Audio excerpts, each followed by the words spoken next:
हम इसे blue planet कहते हैं। जब हम अंतरिक्ष की शांति से अपने घर को देखते हैं तो हम अपने महासागरों के विशाल आकार से मंत्रमुग्ध हो जाते हैं। वे अनंत लगते हैं, गहरे और सर्वव्यापी। लेकिन यह एक भ्रम है। पृथ्वी वास्तव में एक वाटर वर्ल्ड नहीं है। पृथ्वी एक सूखी चट्टान है जिस पर पानी की एक परत चढ़ी है जो सेब के छिलके से भी पतली है।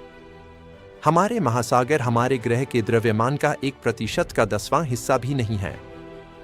हम एक रेगिस्तान में रहते हैं जहां बस कुछ पोखर हैं। असली महासागरों को खोजने के लिए हमें आकाशगंगा की गहराई में देखना होगा। केपलर 138d या TOI 1452b जैसी दुनियाओं की ओर। ये हैं असली वाटर वर्ल्ड्स। यहां समुद्र भूगोल का सिर्फ एक हिस्सा नहीं है, यहां समुद्र ही भूगोल है। एक ऐसी दुनिया की कल्पना करें जहां जमीन नाम की कोई चीज नहीं है, न कोई तट, न चट्टानों से टकराती लहरें, बस एक अनंत लहराता हुआ विस्तार। अगर आप यहां लंगर डालें तो वह कभी जमीन को छू नहीं पाएगा। पृथ्वी पर सबसे गहरी खाई 11 किलोमीटर तक जाती है, लेकिन यहां समुद्र का तल हजारों किलोमीटर नीचे हो सकता है। जैसे जैसे हम इस रसातल में उतरते हैं, भौतिकी के नियम बदलने लगते हैं। ऊपर मौजूद पानी का वजन एक कुचलने वाले हथौड़े की तरह बन जाता है, जिससे दबाव लाखों वायुमंडल तक बढ़ जाता है। गहराई में हम एक ऐसी सीमा पार करते हैं जिसे सुपरक्रिटिकल लिमिट कहते हैं। यहां तरल और गैस के बीच का अंतर खत्म हो जाता है। हम एक सुपरक्रिटिकल फ्लूइड में तैर रहे हैं, एक अजीब घना कोहरा जिसमें तरल का घनत्व है लेकिन गैस की ऊर्जा। और अंत में हम तल पर पहुंचते हैं। लेकिन यह तल चट्टान का नहीं बना है, यह पानी का बना है।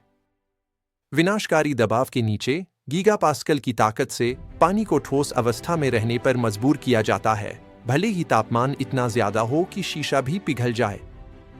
यह आपके फ्रिज की बर्फ नहीं है, यह आइस 7 या आइस 10 है। यह गर्म बर्फ है, एक क्रिस्टल का जाल जो ग्रेनाइट से भी सख्त है और सैकड़ों डिग्री सेल्सियस पर जल रहा है।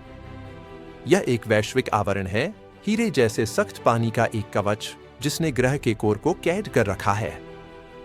और यही वह विरोधाभास है। हमारा मानना है कि जीवन की शुरुआत के लिए पानी और चट्टान के बीच संवाद होना जरूरी है। पृथ्वी पर हमारा समुद्र तल एक रासायनिक फैक्ट्री है। पानी चट्टानों को काटता है जिससे फास्फोरस, सल्फर और आयरन निकलते हैं जो DNA के निर्माण के लिए जरूरी है। लेकिन एक वाटर वर्ल्ड पर वह जीवन देने वाली चट्टान आइस 7 की हजारों किलोमीटर मोटी कब्र के नीचे दफन है।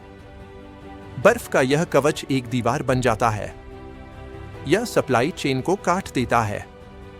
कोर से मिलने वाले पोषक तत्वों के बिना यह असीम महासागर शायद विशाल बंजर एक्वेरियम से ज्यादा कुछ नहीं है। सुंदर मगर बेजान, या शायद नहीं। प्रकृति बहुत जिद्दी और रचनात्मक होती है। हाल के एस्ट्रोफिजिकल मॉडल बताते हैं कि यह उच्च दबाव वाली बर्फ स्थिर नहीं है। यह प्लास्टिक की तरह हो सकती है जो लाखों सालों में बहने की क्षमता रखती है। एक धीमी गति वाली कन्वेयर बेल्ट की तरह गर्म और नरम बर्फ के गुबार नीचे से ऊपर उठ सकते हैं जो जीवन के खनिजों को गहराई से लाकर ऊपर के सागर में छोड़ सकते हैं। इसके अलावा तथाकथित हाइसीन दुनियाओं पर जहां हाइड्रोजन का घना वायुमंडल होता है, दबाव पानी को उस जानलेवा बर्फ के कवच में बदलने से रोक सकता है। इन विदेशी समुद्रों में जीवन शायद किसी समुद्र तल से नहीं चिपका होगा। वह शायद हमेशा के लिए उस अंधेरे अथाह गहराई में तैरता रहेगा। हम तारों को देखकर सोचा करते थे कि क्या कोई और पृथ्वी है, लेकिन हमारे टेलीस्कोप का डेटा हमें एक विनम्र सच बताता है। सूखी जमीनी दुनियाएं, वो चट्टानें जिन पर पानी की पतली परत है, शायद एक अपवाद हैं।